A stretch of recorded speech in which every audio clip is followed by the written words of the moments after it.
The summer heat beat down on Shanice Johnson's dark skin as she adjusted her yellow hard hat. At 32 years old, she stood out on the busy construction site in downtown Atlanta, not just because she was one of the few women there, but because she was the only black female structural engineer leading a team of 20 men. "Johnson, we need you to check the support beams on level 3, her supervisor called across the site. Janison nodded and grabbed her tools. The new City Hall extension was her biggest project yet. After 8 years of fighting for respect in a world that didn't expect to see someone like her in charge, she had finally earned her position through hard work and talent that nobody could deny. As she climbed the temporary stairs to the third floor of the half-built structure, Janice thought about her mother. Diane Johnson had raised her alone in a small apartment on the south side of the city. Her father had left when she was just a baby, and her mother never talked much about his family. All Shanice knew was that there had been some big fight, and that door had closed forever. "Someone needs to fix these safety barriers," Shanice muttered to herself, noticing the loose railing. Safety was her top concern on any site. Too many workers got hurt because of small things people ignored. Across town, Police Captain Marcus Williams sat at his desk looking at photos of a crime scene. At 57, his hair was more salt than pepper now, and the lines on his face told stories of 25 years on the force. As one of the few black police captains in the department, he had fought his own battles to reach his position. "Captain, we got another threat against the City Hall project," said Detective Rodriguez, dropping a file on his desk. "Same group claiming they'll stop the construction one way or another." Marcus sighed and opened the file. This was the third threat this month against the new City Hall extension. Some group calling themselves Citizens Against Corruption believed the project was taking money that should go to poor neighborhoods. "Have we checked the construction site security?" Marcus asked. "Yes, sir, but they have over 100 workers coming and going. Hard to keep track of everyone." Marcus nodded and stood up, grabbing his jacket. "I'll go take a look myself. Something doesn't feel right about this one." As he drove toward the construction site, Marcus thought about his own family troubles. His younger brother James had married against the family's wishes 25 years ago. Their father had cut James off completely. When Marcus tried to reconnect years later, he discovered James had died in an accident. Marcus had been searching for his brother's child ever since, with no success. The construction site came into view, its tall cranes reaching into the sky. Marcus parked his unmarked police car and showed his badge to the security guard at the entrance. "I'm here to check on some security concerns," he explained. Inside the busy site, workers in hard hats moved like ants, carrying materials and operating heavy machinery. Marcus looked up at the skeleton of steel beams reaching into the sky, unaware that his niece was just 3 floors above him. Neither Shanice nor Marcus knew that fate had finally brought them to the same place. They didn't know that in less than an hour, their lives would change forever. They didn't know that blood would be spilled, secrets would be revealed, and a family torn apart by old grudges would find an unexpected chance to heal. Shanice moved carefully across the third floor of the unfinished building, her trained eyes checking each support beam. The concrete dust clung to her work boots as she made notes on her clipboard. 8 years of fighting for respect in the construction industry had taught her to be twice as thorough as anyone else. "These joints need reinforcement before we continue," she called to Miguel, her assistant. "Mark them all with the red tape." As Miguel nodded and began marking the beams, Shanice walked to the edge of the floor and looked down at the busy site below. She noticed a man in a dark jacket talking to the site manager. Something about him seemed different from the usual visitors. Maybe it was how he stood straight and alert, scanning everything around him. Meanwhile, Captain Marcus Williams was getting frustrated with the site manager, a nervous man named Peterson who kept insisting everything was fine. "We've increased security just like the police suggested," Peterson said, wiping sweat from his forehead. "But we can't shut down construction every time someone makes a threat. We're already behind schedule." Marcus frowned. "These aren't empty threats, Mr. Peterson. The group behind them has connections to people who know how to build explosives. I need to check your employee records and security cameras." As they walked toward the site office, Marcus felt a strange sensation, like someone was watching him. He looked up at the building and for a brief moment, his eyes met Shanice's before she turned away to continue her work. "That's our lead engineer," Peterson said, noticing Marcus's gaze, "Shanice Johnson. Best structural engineer I've ever worked with, even if some of the old-timers had trouble taking orders from her at first. The name Johnson made Marcus pause. It was a common name, but still, it triggered old memories. His brother James had married a woman named Diana Johnson. Could it be? No, that would be too much of a coincidence. How long has she worked for your company? Marcus asked, trying to sound casual. About 8 years. She's from South Atlanta, worked her way through college on scholarships. Real success story. Marcus made a mental note to look into this later. He had been searching for his brother's child for years, following leads that went nowhere. His brother James had died when his child was just a baby, and the family rift had made it impossible to stay connected. Up on the 3rd floor, Shanice's walkie-talkie crackled. Johnson, meet you down at the elevator shaft. We found something strange in the electrical system, came the voice of the head electrician. On my way, she replied, gathering her tools. As she headed toward the service stairs, Shanice thought about the man in the dark jacket. Something about him seemed familiar, though she was sure they'd never met. Maybe he just reminded her of someone. Shanice had grown up looking at just one old photo of her father. Her mother rarely talked about him or his family. All Shanice knew was that there had been a big fight before she was born, and her father's family had rejected him for marrying her mother. Sometimes families hold on to anger until it's too late, her mother had told her once, on a rare occasion when she mentioned the past. Down in the site office, Marcus was looking through security footage when his phone rang. It was Detective Rodriguez. Captain, we just got a tip. Someone saw suspicious activity near the northwest corner of the construction site late last night. A man placing something in the foundation concrete before it dried. Marcus's body tensed. I'm at the site now. Get the bomb squad here immediately, but keep it quiet. I don't want to cause panic. As he hung up, Marcus looked out the window at the busy construction site. Somewhere in that half-built structure, a bomb might be ticking away. And somewhere up there was a woman named Johnson who might be his long-lost niece. Neither of them knew that in just minutes, their separate worlds would collide in a way that would change both their lives forever. Shanice knelt beside the elevator shaft, examining the unusual wiring the electrician had found. Something wasn't right. After years on construction sites, she knew what normal electrical setups looked like, and this wasn't it. Johnson, what do you think? Asked Terry, the head electrician, wiping sweat from his brow. Shanice frowned, following the strange wire with her eyes. This isn't on any of our plans, and look how it's connected to the main power line but branches off here. She pointed to where the wire disappeared into a small gap in the concrete foundation. A cold feeling settled in her stomach. Terry, clear everyone from this area right now. You think it's... I don't know what it is, but it shouldn't be here. Get everyone back at least 50 feet while I take a closer look. As Terry hurried to move the workers away, Shanice carefully examined the wire without touching it. Her heart beat faster when she saw what looked like a timer connected to the strange circuit. Down on the ground floor, Captain Marcus was organizing a quiet evacuation with the site manager. We need to get everyone out without causing panic, Marcus said in a low voice. Have supervisors tell their teams there's a gas leak concern. Peterson nodded nervously. The bomb squad is on their way. Less than 5 minutes out. Just get people moving calmly toward the exits. Marcus started toward the north side of the building where the suspicious activity had been reported. His instincts told him to hurry, but he kept his pace steady to avoid alarming the workers who were now starting to move toward the exits. Up on the 3rd floor, Shanice's walkie-talkie crackled with Peterson's voice. All workers evacuate immediately.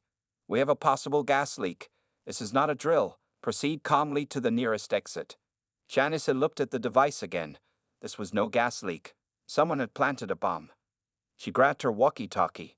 Peterson, this is Johnson. I found what looks like an explosive device by the north elevator shaft on level 3. Timer is counting down. Less than 10 minutes left. There was a moment of silence before Peterson's shocked voice came back. Johnson, get out of there now. Police and bomb squad are on the way. Shanice stood up, ready to leave, when she heard a noise behind her. Turning quickly, she saw a man in dark clothes step out from behind a stack of drywall. He held a gun pointed directly at her. Don't move, he said quietly. Nobody was supposed to find that until later. Shanice raised her hands slowly. People are evacuating. They know something's wrong. The man smiled coldly. That's fine. The bomb is just a distraction. The real target is about to walk right into my trap. On the stairwell heading up to the third floor, Marcus pulled his gun from its holster. The radio call about a possible explosive device had come through clearly, and he knew he needed to secure the area until the bomb squad arrived. As he reached the third-floor landing, Marcus heard voices ahead. Moving carefully, he peered around the corner and saw a woman, the engineer he'd noticed earlier, with her hands raised. A man with a gun stood facing her, his back to Marcus. Without hesitation, Marcus stepped forward, his gun raised. "Police! Drop your weapon." The gunman spun around, firing wildly toward Marcus. The first shot missed, but the second caught Marcus in the shoulder, spinning him back against the wall. A third shot grazed his side as he fell to the floor, his gun sliding away across the concrete. Shanice reacted instantly. While the gunman's attention was on the police officer, she grabbed a heavy wrench from her tool belt and swung it with all her strength. It caught the gunman's arm with a sickening crack, causing him to drop his weapon. The man howled in pain and turned toward Shanice, his face twisted with rage. She backed up, looking desperately for another weapon as the timer on the bomb continued to count down. Blood pooled beneath the wounded police officer as he struggled to stay conscious. Their eyes met briefly across the dusty concrete floor, neither aware that they were looking at family. The gunman lunged at Shanice, his broken arm hanging awkwardly at his side. She dodged his first attack, her construction boots sliding on the dusty concrete floor. Years of navigating dangerous work sites had given her quick reflexes.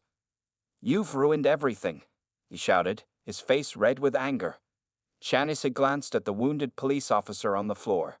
Blood was spreading across his shirt, but his eyes were still open, watching the fight. She needed to help him, but first, she had to deal with the attacker and the bomb. The timer showed 7 minutes remaining. "Who are you working for?" Shanice demanded, keeping a stack of drywall between them. "Why plant a bomb here?" The man smiled coldly. "This building represents everything wrong with this city. Money for fancy government offices while neighborhoods crumble." He suddenly rushed forward, knocking Shanice against the wall. Her hard hat fell off as pain shot through her back. The man reached for his gun on the floor, but Shanice kicked it away with her boot. It slid across the concrete floor and disappeared into the elevator shaft.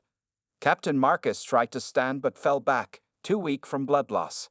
He watched the brave engineer fighting against the attacker. Something about her reminded him of his brother James, the same determined set of her jaw, the same fearlessness. "The exits," Marcus called weakly. "Lock him from the stairs." Shanice understood immediately. She maneuvered to position herself between the gunman and the stairwell. The man looked frantically for another escape route, realizing he was trapped. The bomb's timer ticked down to 6 minutes. "You don't have to die here," Shanice said firmly. "We can all leave together." "I'm not going to prison," the man snarled and charged at her again. This time, Shanice was ready. She sidestepped his attack and stuck out her foot, sending him crashing into a pile of metal pipes. He hit his head hard and lay still, knocked unconscious. Without wasting a second, Shanice ran to the injured police officer. "Can you walk?" she asked, examining his wounds.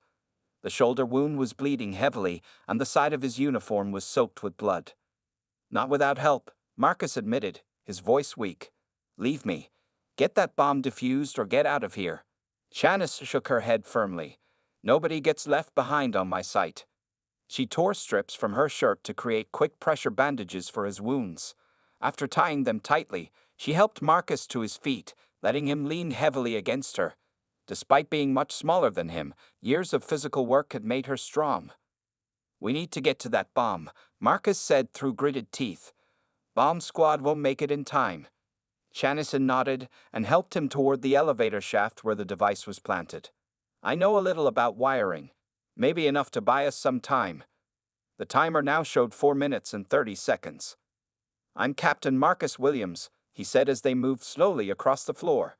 "What's your name?" "Shanice Johnson," she replied, carefully supporting his weight. Marcus felt a jolt of recognition at the name, but the pain and urgency of their situation pushed the thought aside. They reached the bomb, and Shanice carefully helped Marcus sit down beside it. Blood was already soaking through the makeshift bandages. It's connected to the main electrical system, Shanice explained, examining the device without touching it. See how these wires run into the building's power grid? If we cut the wrong one, it might trigger immediately. Marcus nodded weakly. Red is usually the detonator wire, but we need to be sure. Shanice studied the complex tangle of wires, her engineering mind working quickly to understand the system. The timer continued its relentless countdown, 3 minutes and 15 seconds. In the distance, they could hear sirens approaching the building. The bomb squad was coming, but they wouldn't arrive in time. I think I know which wire to cut, Shanice said finally, reaching for her wire cutters. Her hand was steady despite the pressure. Wait, Marcus said, reaching out with his good arm to touch her hand. If you're wrong? Shanice looked into his eyes. Then we both die trying to save everyone else. I can live with that. As their eyes met, neither knew they were family. Neither knew that the same blood ran in their veins. But in that moment, they recognized something in each other, a shared courage and determination that transcended their unknown connection. With steady hands, Shanice positioned the wire cutters and prepared to make her choice. Shanice took a deep breath and looked at the 2 remaining wires, one blue, one yellow. The digital timer showed 2 minutes and 40 seconds. In my experience, she said, thinking out loud, the yellow wire is usually the connection to the power source. Captain Marcus watched her face, impressed by her calm focus despite the danger. Blood continued to seep through his bandages, making him lightheaded. Trust your instincts, he said weakly. Shanice nodded and positioned her wire cutters around the blue wire. Here goes nothing, she whispered, and snipped it cleanly. They both held their breath. The timer stopped at 2 minutes and 28 seconds. You get it, Marcus said, relief washing over his pale face. Shanice exhaled slowly. Not completely.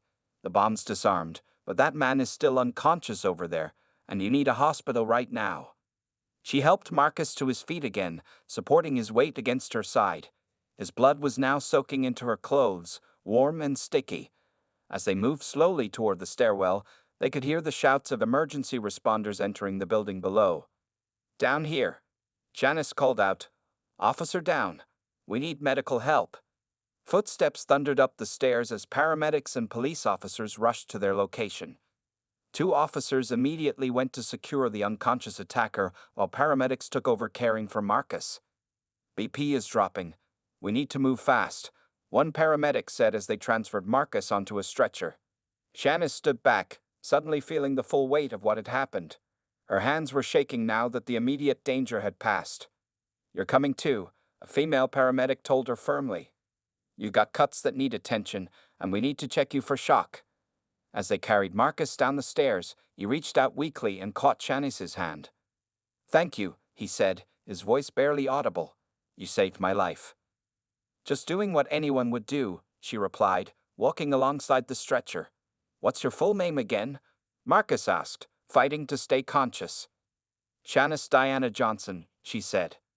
Marcus's eyes widened slightly before they fluttered closed. The name Diana had triggered something in his fading consciousness. His brother James had married a woman named Diana Johnson. Outside, the construction site had become a sea of flashing lights and emergency vehicles. Workers stood behind police tape, watching as their injured colleagues were treated. Peterson, the site manager, rushed up to Shanice as she emerged from the building. Johnson, thank God you're alive. They told me you disarmed a bomb. Shanice nodded tiredly. The bomb squad will need to check it fully, but I think we stopped it. She watched as paramedics loaded Marcus into an ambulance. Something about the wounded officer bothered her, not just his injuries, but a strange sense of familiarity she couldn't place. A detective approached her, notebook in hand. Miss Johnson, I'm Detective Rodriguez. We need to get your statement about what happened in there. Can it wait? I'd like to go to the hospital and make sure the officer is okay. Rodriguez nodded. I'll drive you myself. Captain Williams is my boss, and I want updates on his condition too. As they drove to Atlanta Memorial Hospital, Rodriguez asked Shanice for details about the attack. She described everything she could remember about the gunman and the bomb. Williams is lucky you were there, Rodriguez said, shaking his head. He's too stubborn to wait for backup sometimes.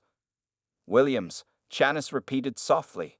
The name triggered a distant memory, her mother mentioning that her father's family name was Williams before he changed it to Johnson after the family fight. But that had to be a coincidence. Williams was a common name. At the hospital, doctors rushed Captain Marcus into surgery immediately. As Shanice sat in the waiting room, a nurse brought forms to fill out. "Are you family?" the nurse asked. "No, just the person who helped him at the scene," Shanice replied. The nurse nodded and left her with the paperwork. Shanice stared at the empty form, not realizing how close she was to discovering a truth that would change her life forever. Shanice sat in the hospital waiting room for 3 hours while Captain Williams underwent surgery. Detective Rodriguez had taken her statement and left to process the bomber, who was now in custody in another part of the hospital under police guard. The clock on the wall showed 8:45 p.m. when a tired-looking doctor in blue scrubs finally approached her. "Are you here for Captain Williams?" the doctor asked. Shanice nodded, standing up quickly. "Is he going to be okay?" "He's stable now. We removed the bullet from his shoulder and repaired the damage to his side. He lost a lot of blood, but he should make a full recovery thanks to your quick actions at the scene." Relief washed over Shanice. "Can I see him?" "He's still sedated, but you can visit briefly. Room 412. Shanice found the room and quietly entered. Captain Williams lay still on the hospital bed, tubes and wires connecting him to various machines. His dark skin looked ashen against the white sheets. Bandages covered his shoulder and peeked out from under the hospital gown at his side. She sat in the chair beside his bed, not entirely sure why she felt so compelled to stay. Something about this man seemed important, beyond just having saved his life. "Miss Johnson?" A female voice came from the doorway. Shanice turned to see an older black woman in a police uniform standing there, her eyes red from crying. "Yes, that's me. I'm Sergeant Patricia Lewis. I've worked with Marcus for 20 years. The woman stepped into the room. "The officers told me what you did today. Without you, we would be planning a funeral instead of a recovery." Shanice shook her head. "I just did what needed to be done." Patricia studied her face carefully. "You know, it's strange. You remind me of someone." Before Shanice could respond, Captain Williams stirred in the bed, his eyes opened slowly, focusing first on Patricia, then shifting to Shanice. "You stayed," he said, his voice hoarse. "I wanted to make sure you were okay," Shanice replied. Marcus tried to sit up but winced in pain. Patricia quickly adjusted the bed to raise his head slightly. "The bomber?" he asked. "In custody," Patricia answered. "Thanks to Ms. Johnson here." Marcus nodded slowly, his eyes never leaving Shanice's face. "You said your name is Shanice Diana Johnson?" "Yes. How did you remember that with everything that happened?" Marcus took a deep breath. "Your mother's name, is it Diana?" Shanice felt a strange chill. "Yes, Diana Johnson. How did you know that?" The room grew quiet. Patricia looked between them with widening eyes. "Marcus," she whispered. "Is this?" Marcus nodded slowly. "I think so, Pat." He turned back to Shanice. "Did your mother ever mention a man named James Williams? Before he changed his last name to Johnson?" Shanice's heart began to pound. "James Williams was my father's name before he broke ties with his family. My mother told me that much. He died when I was a baby." Marcus's eyes filled with tears. "James was my younger brother." The words hung in the air between them. Shanice felt the room spin slightly as the implications hit her. You're saying you're my uncle?" Marcus nodded, tears now flowing freely down his cheeks. "I've been looking for you for years. After James died, I tried to find Diana and their baby, but the trail went cold. She must have moved away, changed your last name to Johnson."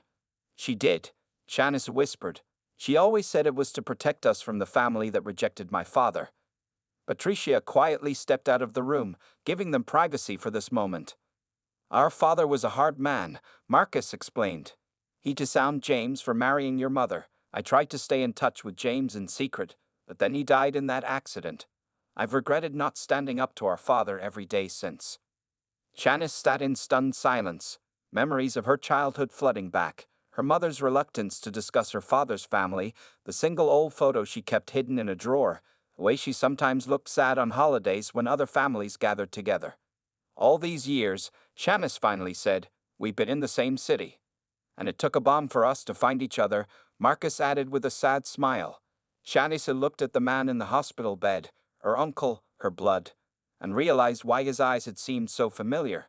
They were the same shape as the ones she saw in the mirror every day. The morning sunlight streamed through the hospital window, casting a warm glow across Captain Marcus Williams' room.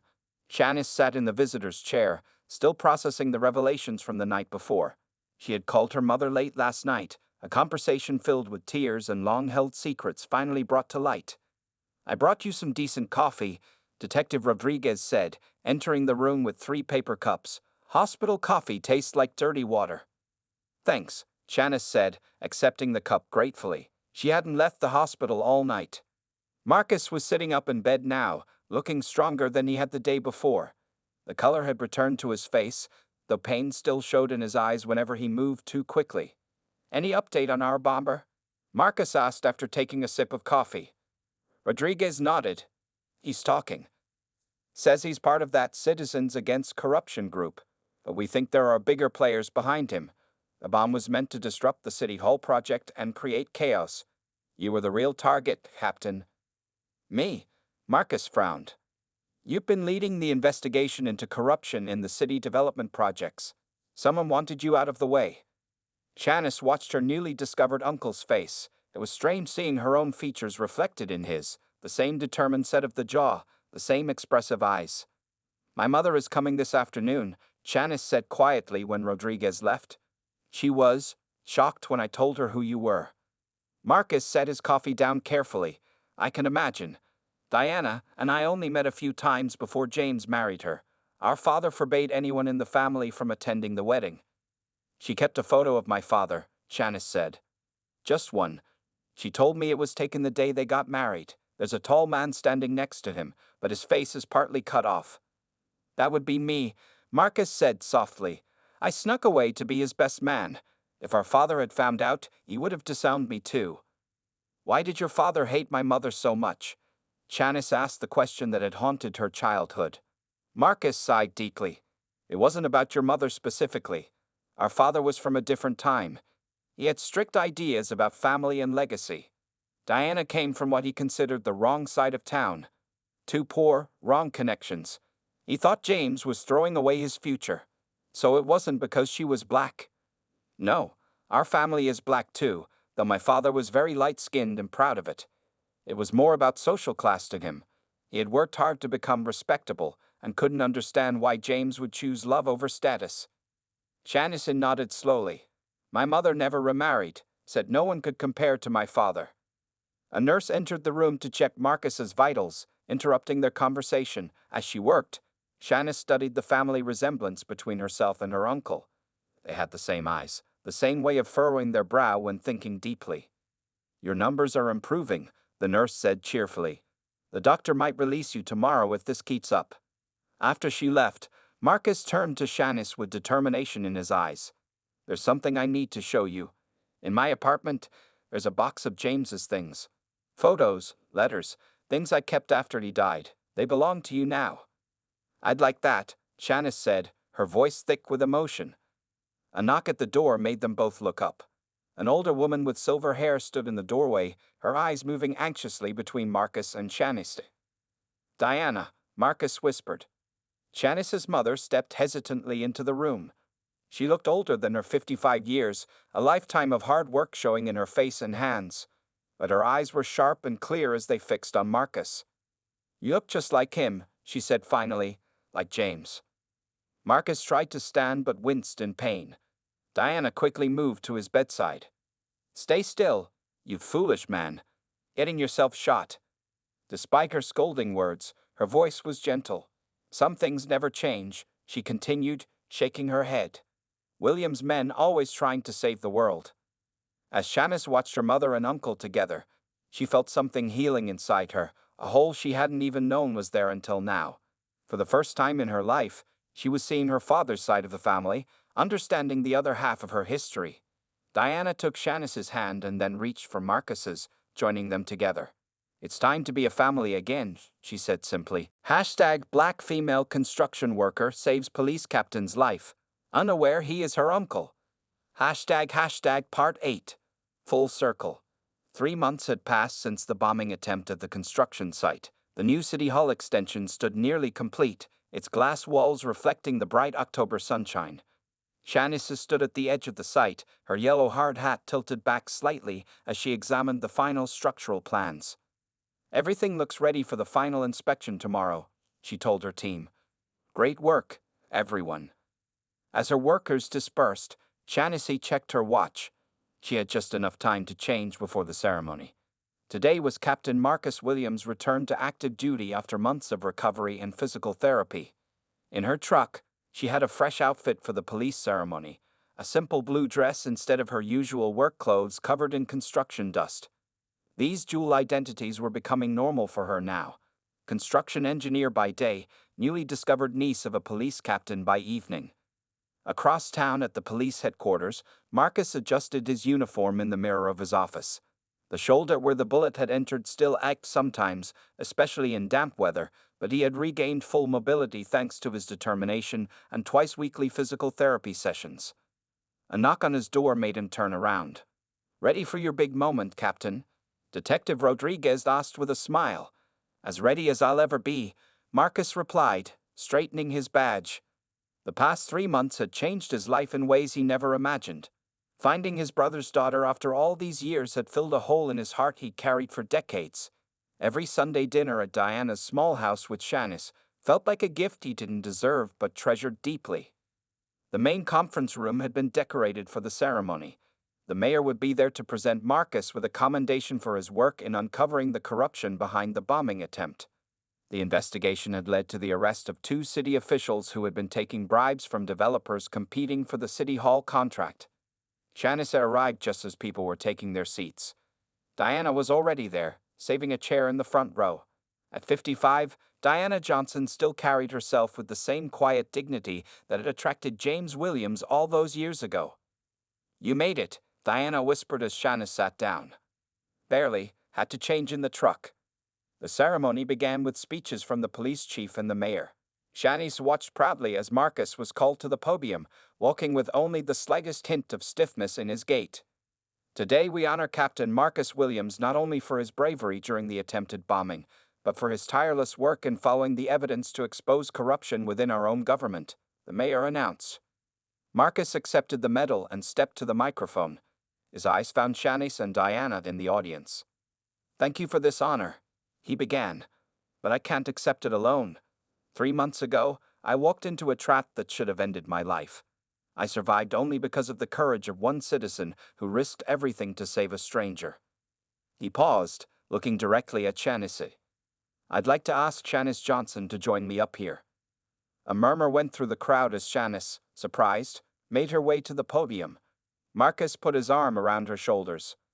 "What I didn't know that day was that fate had a strange plan. The woman who saved my life turned out to be my niece, the daughter of my late brother whom I had been searching for 25 years. Gasps and whispers filled the room. Diana wiped tears from her eyes as she watched her daughter and brother-in-law standing together. "Life gives us second chances in the most unexpected ways," Marcus continued. "I not only regained my health, but I found my family, and together we uncovered a corruption scheme that threatened the safety of this city." Later, as the 3 of them, Marcus, Shanice, and Diana, walked out of the police headquarters together, a reporter approached them. "Captain Williams, can we get a family photo for the story?"